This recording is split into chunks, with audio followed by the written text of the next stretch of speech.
There are a number of technical safety challenges that I expect to be prominent in 2021.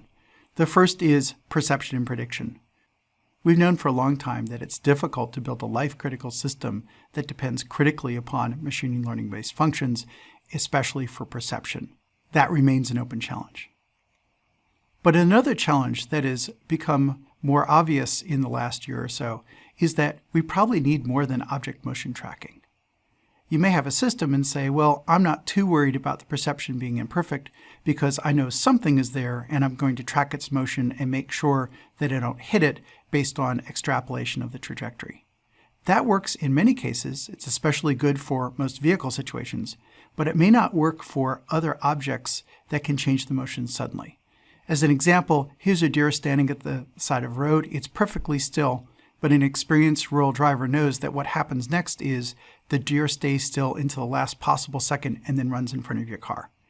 Therefore, object classification saying, oh, that's a deer, is important, and the response is not to come to an immediate stop, but to slow down as you pass the deer to give yourself more time so that when it suddenly changes motion, you can avoid a crash or at least mitigate the damage done by the crash. Another technical challenge will be safety of the intended function. In general, this is a drive, fix, drive iteration process. You drive, you find some problems, you fix them, you drive some more.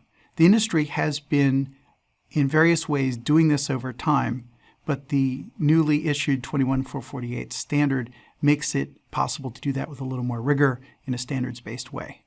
As an example, Waymo says that they have 6 million test miles and 65,000 deployed miles. If you have a small fleet, you can do this. You can brute force safety simply by driving around a lot and claiming that it's unlikely you'll hit something you haven't seen before if you have 100-to-1 difference between testing and driving. However, that doesn't scale very well. As you have larger fleets, you need an argument that works even if your testing is not 100 times more than your deployed miles. I think likely this will involve UL 4600 concepts and safety cases.